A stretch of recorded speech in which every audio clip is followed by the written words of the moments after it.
I know. If you turn up cold, we're all running. It's going to be funny when I turn this thing around, actually. Right. This camera is the real deal. So this is a FLIR camera. So this is what firemen use to actually help save people. How white am I right now? Is my face pretty white? Yeah. Yellow and white is the hottest, like it's going to go really. And normally, if you were a bachelorette party, I would make the joke that I'm the hottest thing in the video right now. But literally, I'm the hottest thing in the video right now because I'm still feel a little flushed. But what are we looking for in here is blue and black. Those are the opposite of yellow and white, right? So this set up to white, hot, black, cold. We're looking for those blue and black spots to either take shape or to start moving on their own. When I say take shape, it's usually in the form of a person. So again, it's very distinguishable when you do find it.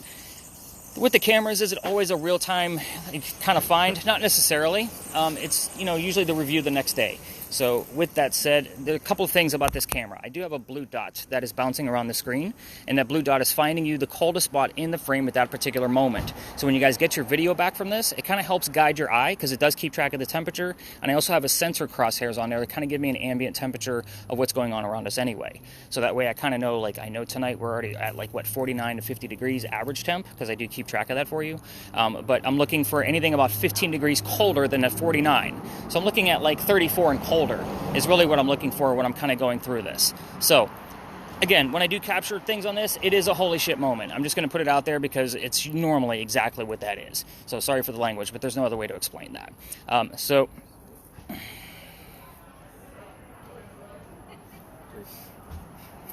Nick is grinning yeah, I want to play with that. So I'm going to stop the video. Just keep in mind there are downtown, and they like to take naps on their breaks. So if you see somebody sleeping in their car, they're not dead. They're just sleeping. Don't poke in, the thermometry camera and go, what are you doing? Oh, what you doing there? I know, right? I actually think somebody caught on to me being at this location right after night and they put a police behind me. Oh my God. No. So I'll be honest, the reason why I started a new route, and this is the old route, remember that, was because of this location. I had been touring in this location for 3 years, and I was finally getting unwelcoming messages. Kind of just leave us alone kind of mentality. So we're going to see how tonight goes. So not to scare you even further, but Great. This is a... I love that for me. I know, right? But welcome to a parking lot. I told you we're going to be taking you to weird spaces. This place used to be the Eliza and Charles Pinckney Mansion. It sat in the front of this space facing East Bay Street. Eliza's garden was lined up with Five Church Restaurant and came all the way across, and we are standing in the servant and slave quarters for the home. So who the heck were Charles and Eliza Pinckney? Because first off, with all of you approaching communication crisis, I'm not going to be giving you questions like what color is George Washington's white horse, right? Like what we did over there at the Big Red Barn. I'm going to withhold information on purpose so you all have a genuine experience. This way you don't know what the hell you're listening for. So no matter how silly of things you two hear, I want to know what they are, even if it is by IKEA today. So let's talk about Charles and Eliza. They had a son named Charles. They had a nephew named Charles. That's 3 different Charleses. Do you guys see why we look for those secondary clues now to verify? I don't know which Chuck we're chatting with. We need a clue. But the son and the nephew were signers of the Constitution for South Carolina. That's a big deal for us, but I hate politics, especially these past couple of weeks, right? With all the midterms all over the news. So with that said, let's move on to Eliza. She has a much better history and story anyway. Eliza married Charles at a young age. Why is that holding steady at 20? You said 2.5, right? Yeah. You're all over the map. I gotta write those down. Just check. You're at 7. It was holding at 20, but you've had 17, you've had 15, and now it's down to 7, 4. You're all over the place. So I'm gonna have to write down a small range. At this point, don't tell me anything below 20, because we're gonna escalate it. No way I don't have a whole notebook full of just numbers. Because I'll be Anything below 20. Gotcha. Yeah, 20 and above. Wow. 8.6. She must know I'm here. Yeah. It went away. Whatever's there, it's a 0. 6.9 when I turned around. Yep. Cool. It's me. It's me. I'm the problem. Yeah. I would tell you that the average baseline for that in this location is 18 to 22, and we normally see about 1 to 2 spikes of that, and then it goes all the way back down to 0 again, or something very low underneath 5. But we have had, I will tell you, if you guys are unsure of what that device actually does, it measures electrical fields in the air.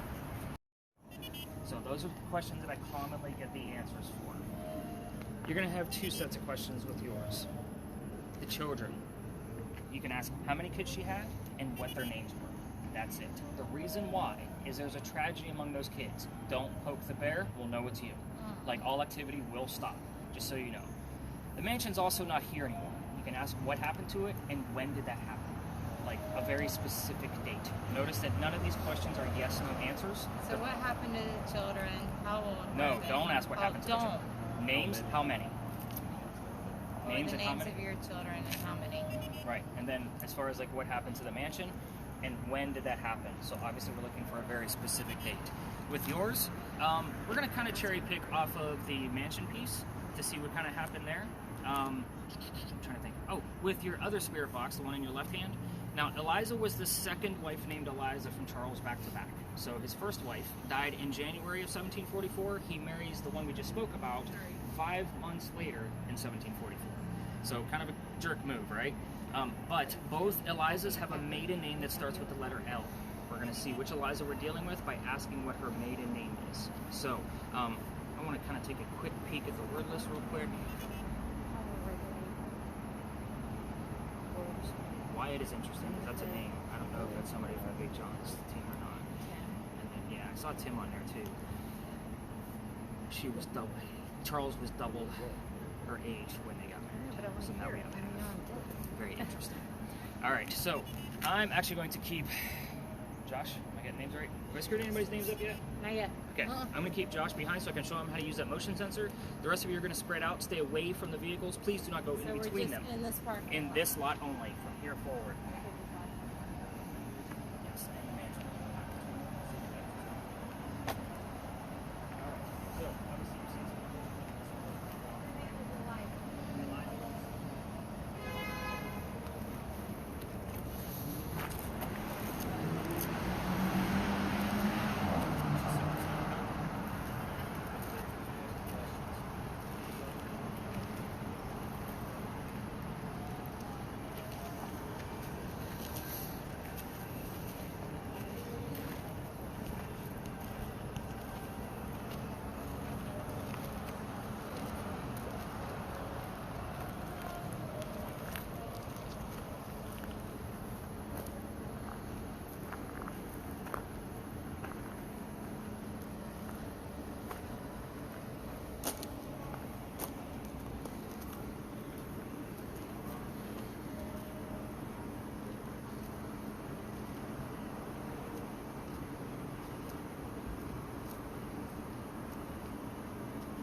Her maiden name is long. Executive Gabe.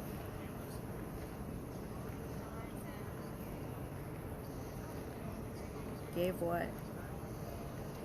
Nothing that makes any sense on here. Basically no vowels. Anything? There was some weird flashing about his truck. It was like dark a while ago, but Gabe again. Gabe what?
Did you get?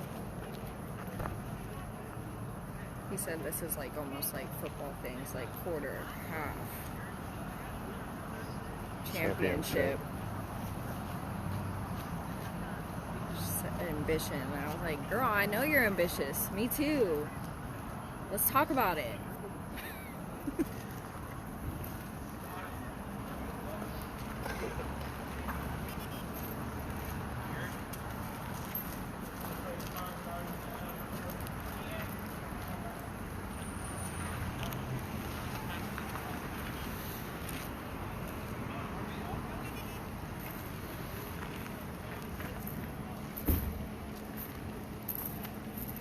Swear to God, if it does another L, I'm done. Out. Gotta go. That was for love. K-I-L. I said if it does another L, I'm out. Gotta go. Nah, we're fine. It won't be us. Huh? It won't be us. Maybe. I don't know. They were already coming for me in the bar. There is that. Decorate. What are you trying to decorate?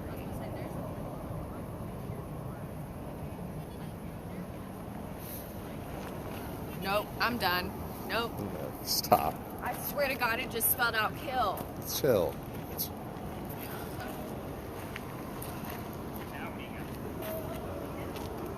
Oh, no, thank you. No, thank you.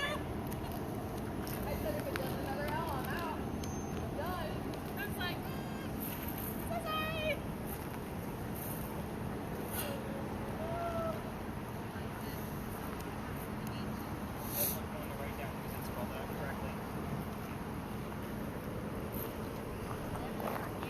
I just gotta never forget.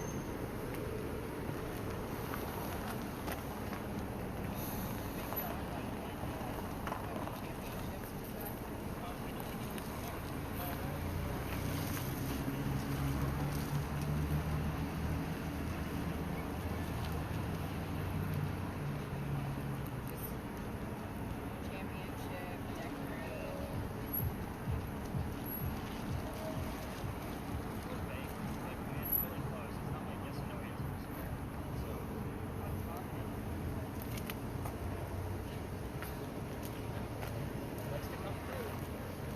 Trying to like have a girl-on-girl conversation.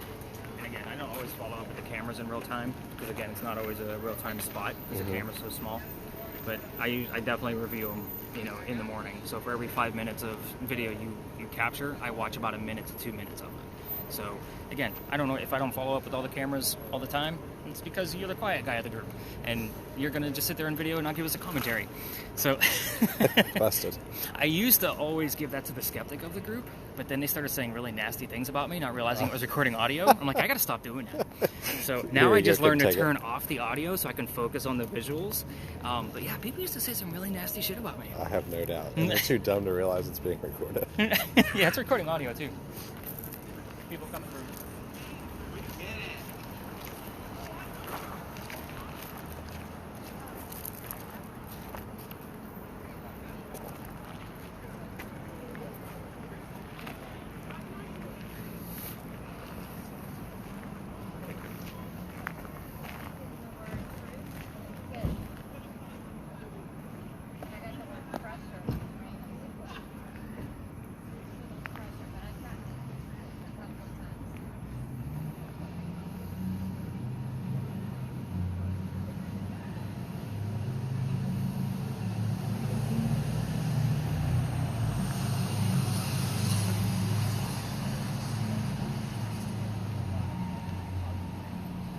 Let's move everybody to the back.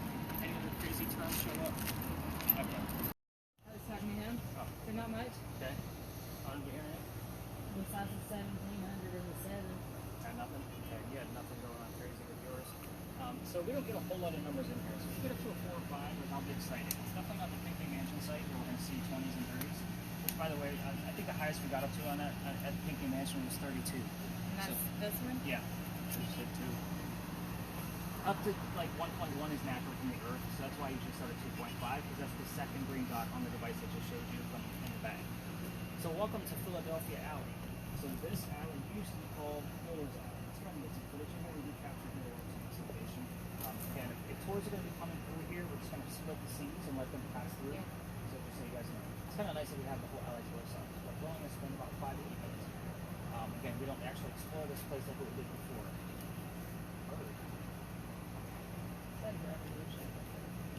I was like, why is that hopping around? I'm blind as a bat. Okay, when you get your video back, it goes to YouTube. Well, and I'm blind as a bat, so I'm like, That way you can what watch is it on that? your TV. I look at it like when I'm watching that, it's on a nice large computer screen. Yeah. Like I usually have 2 computers going when I'm putting your guys' data together, just because.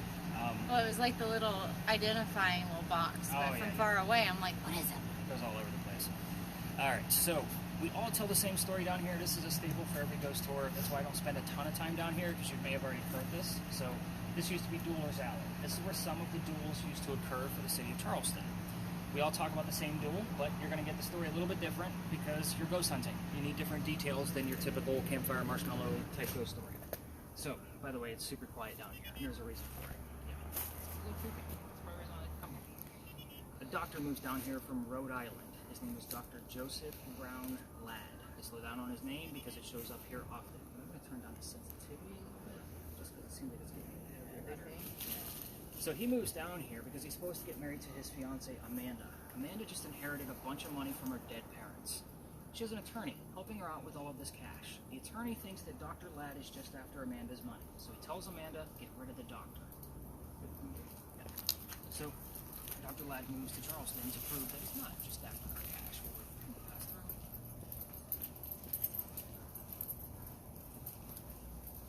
As he's coming into Charleston, the coachman that he was riding with set him up to be robbed and killed. It wasn't a very good start for his stay in Charleston.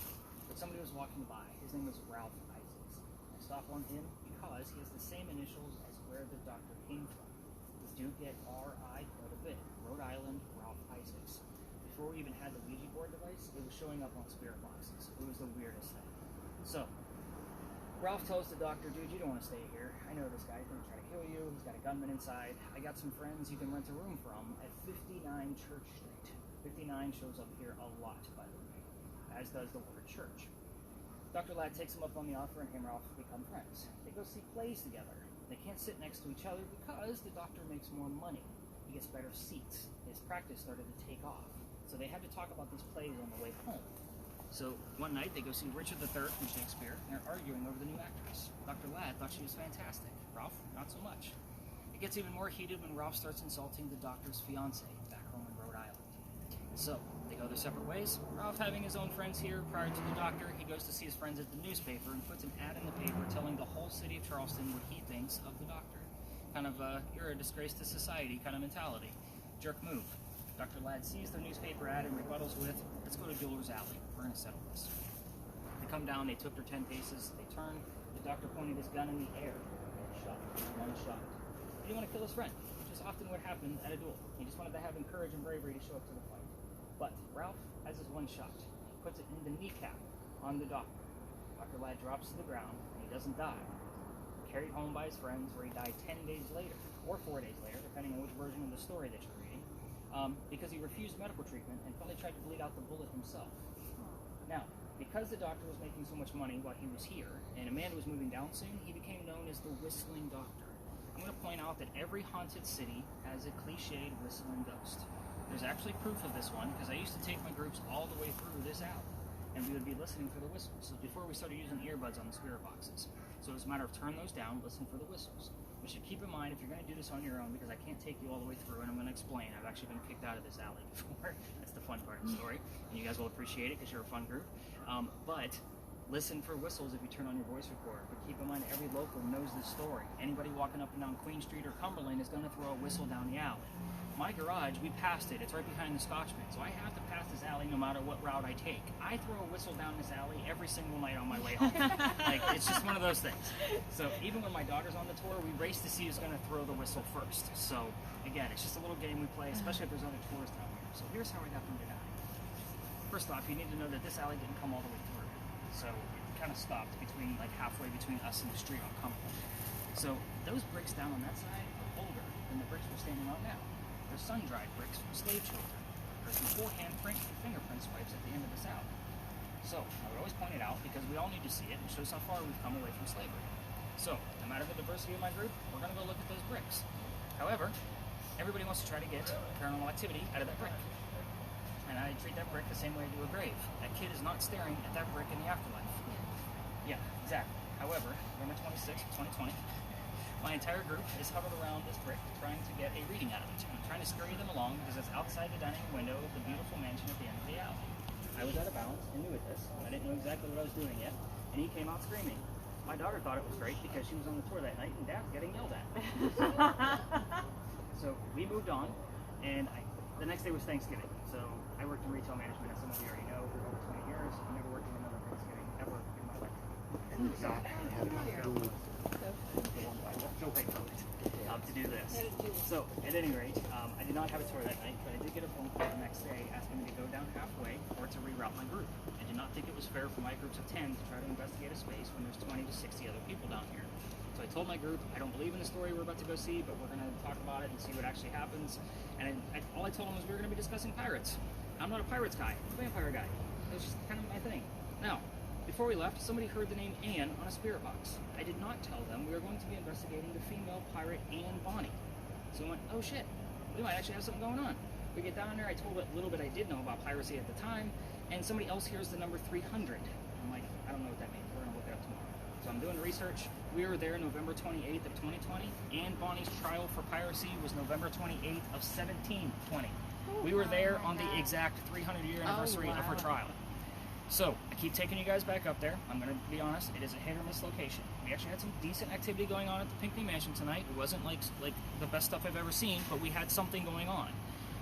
This location that we're going to next is a hit or miss. We're either going to have a lot or nothing at all. And keep in mind, it is normally my finale. So that was the old route. So again, it is a very long story, and what I will tell you is you better be glad I have a master's degree in creative writing, because trying to piece together a factual investigation on pirate lore is very, very difficult. So everything we're about to discuss at the next location came from a minimum of 2 resources. So again, I do my research very thoroughly.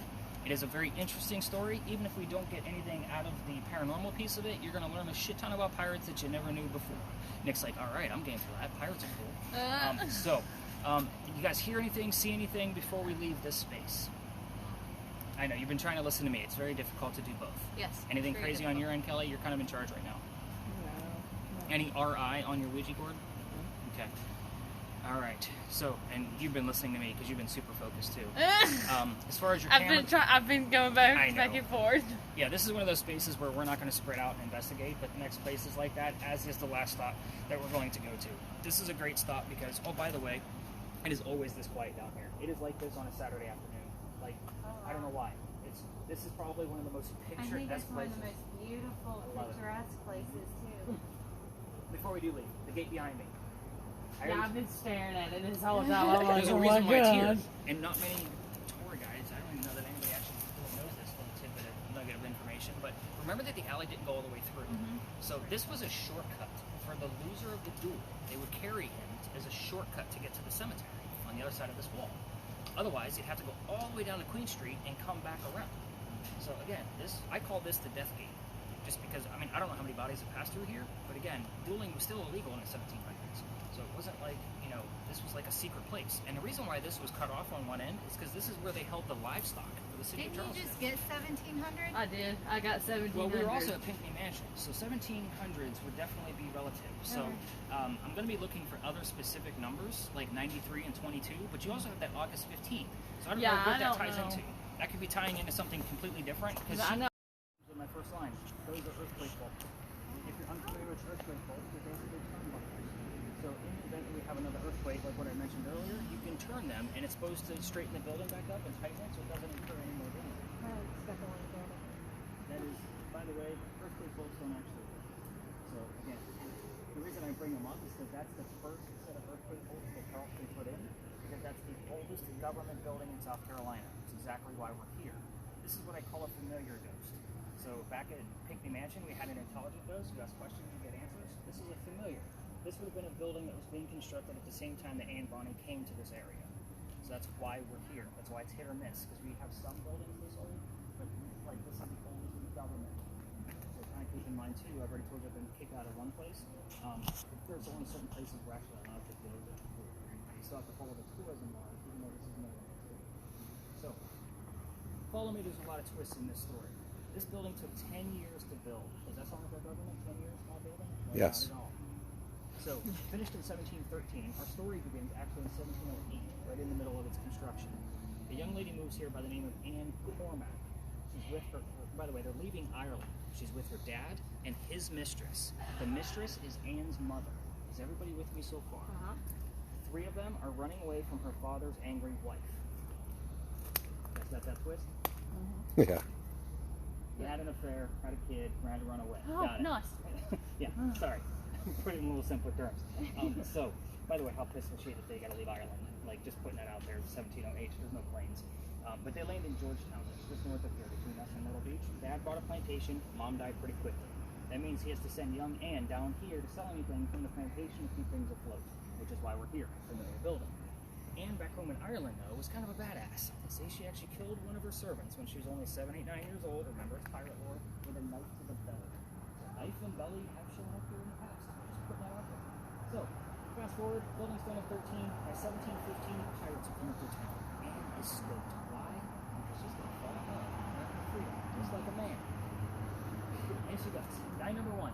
Yes, there's a handful. We're going to go through them. Guy number one turns out to be James Bond. You already see where this one's going, right? Dad didn't approve. Filthy pirate. They go to Jamaica to get married. Anne Cormack is now Anne Bonny, famous female pirate. However, James Bonny is not the Captain Jack Sparrow that she was hoping for, because every young lady wanted a Captain Jack Sparrow.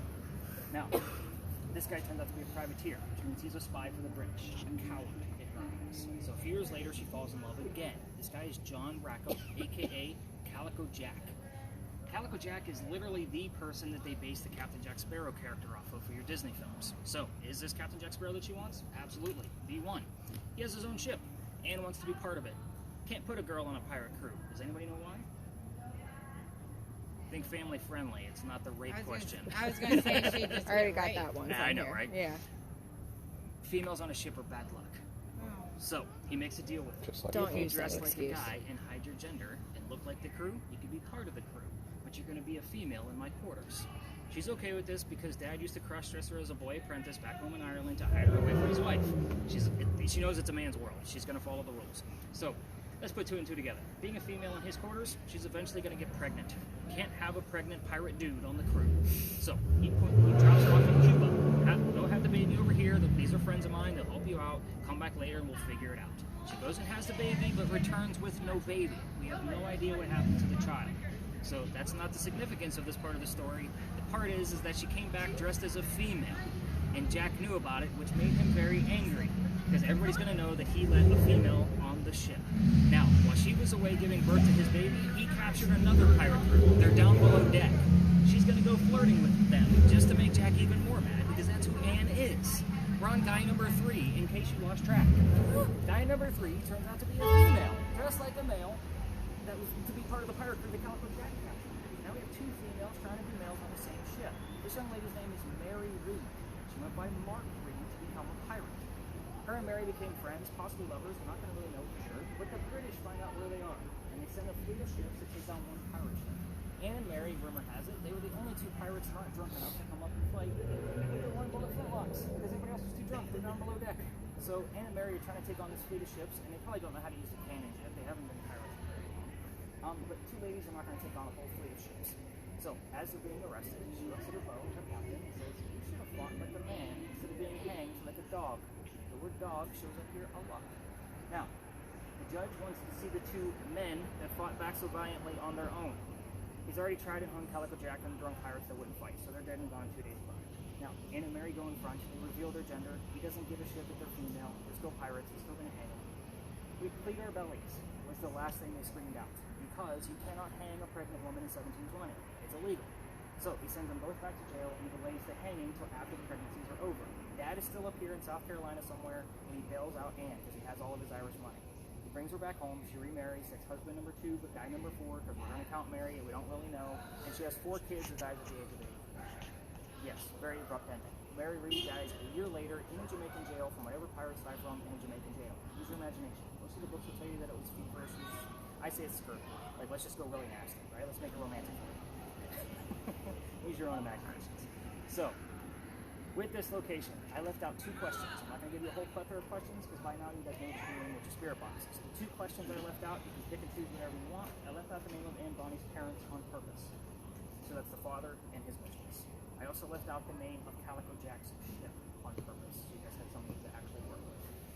So you can ask those questions. With yours, you're going to use you're not going to get a whole lot of numbers here unless you're close to the bushes, and that's because of the parking meters on the other side, 2 electrical poles in the corner. With yours, if you ask Anne Bonny what her hair color is, she just might show you. So you got to pull up the REM pod, and it's the only time I've ever gotten a direct red out of that particular device has been in this location.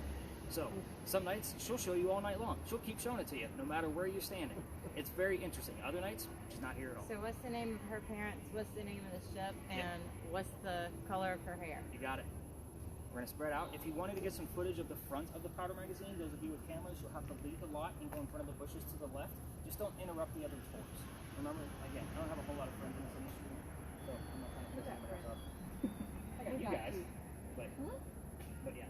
The other tour I love is they love to stock that. What's he actually working on now?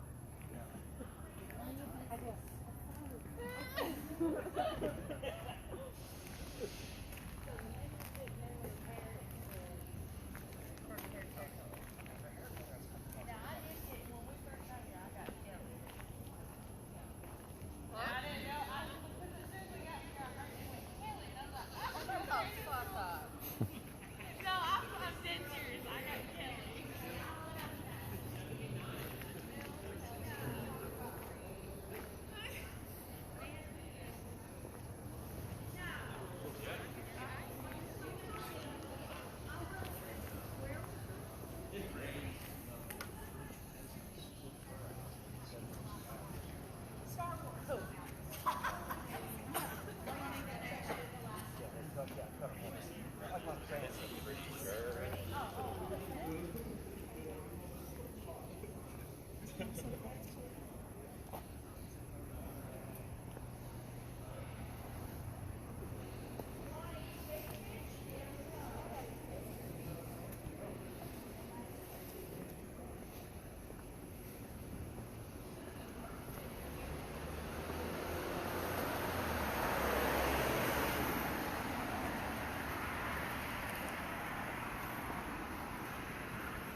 thing said Kelly.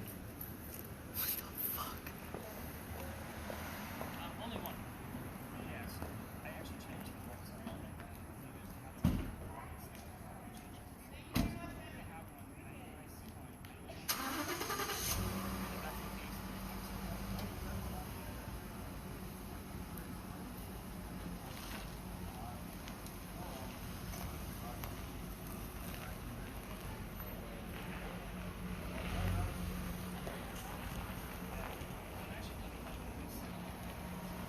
Kind of makes me nervous that he's going to review this. Like, what weird stuff might I see that I didn't see, you know?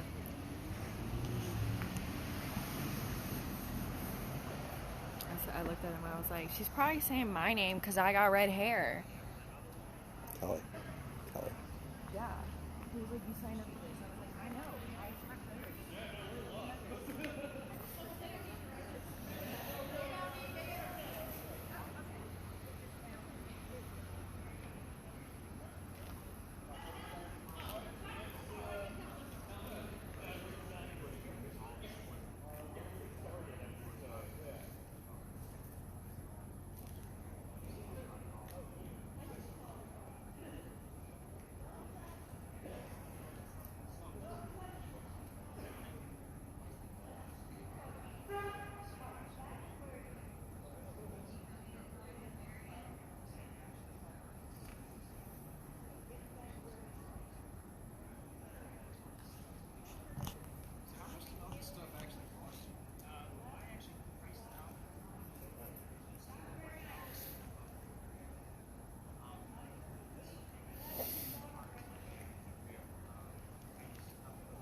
Just all blue around me.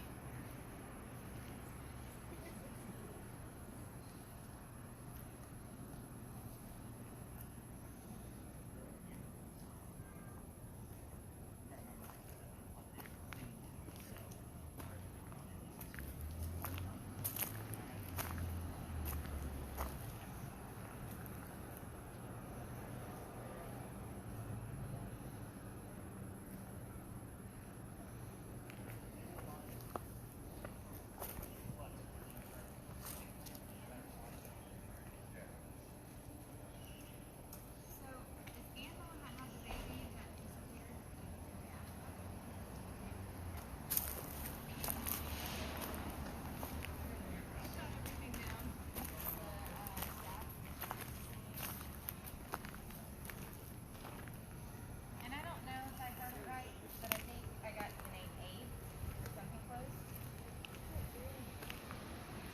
And I did get the word Kelly, but I'm just not sure. I got a name, but it's not right. Gianna. Yeah. I mean, when it's sketchy history, it could be stuff that means something we just don't know.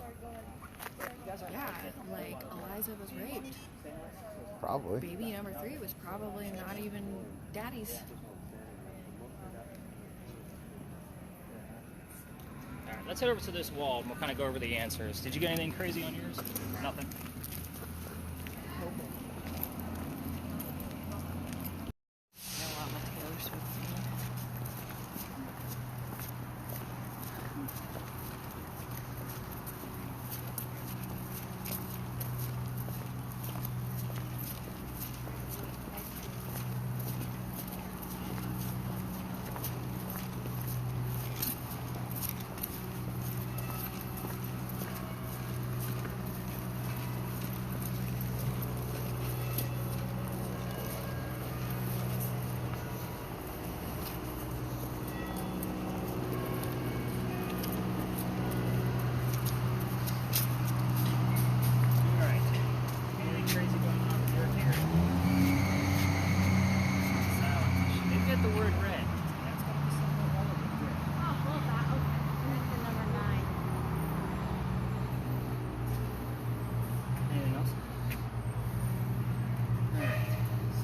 for a long trek. How was that? Was that horrible? No. Again, part of the reason why I'm doing this exact route, I have ABC News 4 that's doing the big story on this. I've already been part of their Creepy Carolina series, and they want to actually take the tour, so they're coming with cameras and the whole nine. And this is the route I'm going to take them on Monday night. So again, this is part of the reason why I wanted to experiment with this kind of location. And you got, like the newscast that I was already on is on my website. You guys will be able to find it if you guys sit for it. I'll get to that. I'm not here to self-promote. We're here to have fun, right? Let's do this. So, behind me sits the bust of Henry Timrod. Normally, this story is told over... Wow, what's wrong with the damn buses? Like, they're all empty. Get out of here. It's ghost hunting time. So, normally, they tell this story over at the Charleston Library Society because of his collection actually sits there. He's actually from Charleston, and he considered this his home, even though he kind of lived all over South Carolina. The story that I know of is so far is very brief. I normally build the story based on what we're finding. That's how I learn about these people. So here's how this goes. Again, Henry Timrod, born in 1829, actually was very sick for most of his life. He tried to join the Confederate Army during the Civil War, and his comrades sent him home because they felt he was too sick. And they already knew that he was a poet and a writer, so they said, go be the voice of the war. So when he started writing poetry, based on the war, they started calling him the laureate of the Confederacy. So it's a pretty big deal. But in 1867, he's sitting at his friend's cottage. His friend's name was Paul Hayne Hamilton. He's sitting at that cottage because he had already lost his son and was kind of depressed and wanted just a quiet place to write. So his son was only 9 months old, by the way. There's that 9 when he passed away. So that's a very sad thing. And I think he was born on Christmas Eve, so he died 9 months after that. I'll get the exact dates. But at any rate, so he's sitting at his desk that he had at his friend's house, and he's writing poetry, and he writes his last line, and it says, "Beholder, brief mortality." The irony here is that means person with a short life, and he dies. He coughs on the page because he had tuberculosis, and the cough lands on the page in a blood splatter. And they called this the Blood Book, hence the word red and why this is somewhat relevant. Now the interesting thing about that blood splatter is that it actually looks like a man writing. I'm going to show it to you. It's very interesting to see. And they only display this blood book on one day a year. What day do you think that is? Halloween. Come on, guys. It's an easy one. I thought it was too obvious. I don't know. But they only show that book on Halloween. Now, what I also like to do, after I show you the blood splatter, I always read the last stanza of his poem that he entitled Charleston, because it kind of makes sense on what we're doing here, and the hope here is that we're going to stir some shit up and get some more answers, if he starts to recognize his own terms. This is the page that he was working on. Beholder of brief mortality is written at the top, and then of course the blood splatter looks like a man writing at his desk. Or a creepy kid. Yeah. A little bit. Yeah. So, yes, exactly. So, that's why they call this the Blood Book. And again, the last stanza of Charleston I find interesting just based on the state of the war at that point. And it makes more sense once you hear it. We know not in the temple of the fates, God has inscribed her doom. I find it very interesting that he calls God a female. And all untroubled in her faith, she waits the triumph. I got child diagnosed. The child. Triumph or the tomb. So for us in ghost hunting, it's the same thing. We're either going to find a lot or we're not going to have anything. The triumph or the tomb. But he's basically talking about the state of Charleston is going to be dependent on the state of the war. So again, very interesting guy. There's a lot of things. I actually bought a handful of books about him that I've been sifting through trying to find all of the answers. There's a lot of other tours that like to pass through here, so be careful with your filming. But this will be our last stop. Your particular device is very interesting. We have either a shit ton coming through it or nothing. The last spot, I didn't get anything until you pulled us aside and started telling stories. And Yeah. we hit 12, 13. That was it. It's great. And it's And been that was a 12 or 13 at the location. Wow. Because normally, like from the electrical poles, we'll only get up to like a 5 or a 6. So I got to write down that 12 and 13. Like that's kind of weird for that location. For sure. when you started talking about sitting down on the bench around the Yeah. brick wall. Wow. But the whole time we were over, it was between 5, 12, and 13. That's cool. Definitely write those down. And the 9 actually matches up now to the 9 months on the sun. So two interesting things that I left out is the name of his son, the name of his wife. Both names have shown up here in the past 2 weeks. I will say that since I've been coming to this location. So I'm not going to reveal those just yet. I think that's fine. And then we'll sit at a bench, we'll wrap this up, and I'll tell you what to expect out of your data tomorrow. So let's have some fun, get those spirit boxes cranked up, and get me some info on Mr. Timrod here. Let's see what we can find out. Let's do this. Definitely get your motion sensor turned on in this location. Right where that team is standing over there, that tour, we've had a ton of information come through on that guy. We're flickering almost like a stair step, and then go backwards again. So basically, we would stair step.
Folks, thank you guys. You all been an awesome group that run around the city with tonight.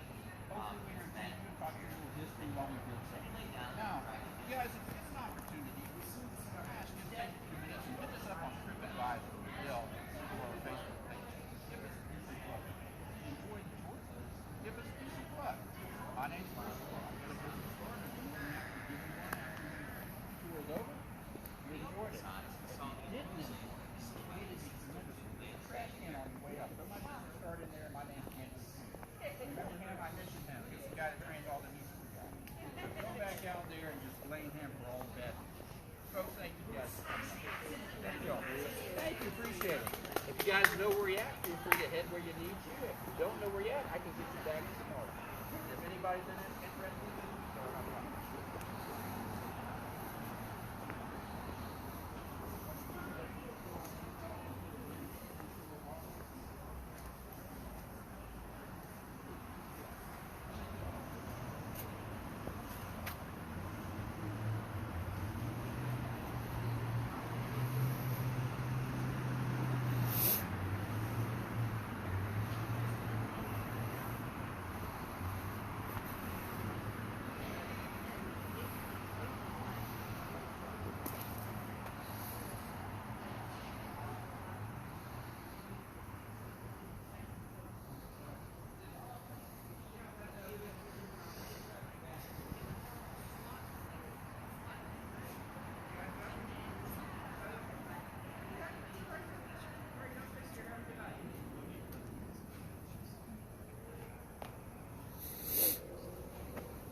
Anything?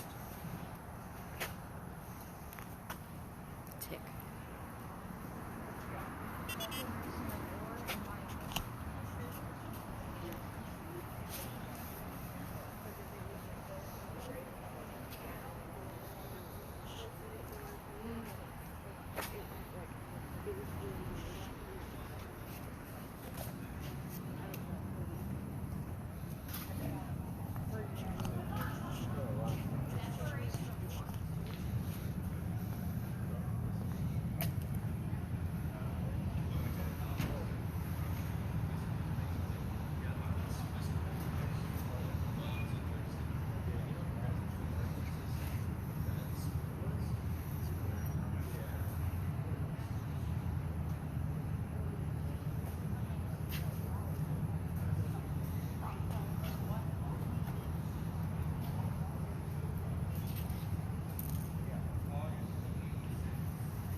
was just testing it. Like, look at the warm spot. I was just sitting on the bench. Yeah. Yourself. Cool. Kill yourself. Yeah.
I got 14.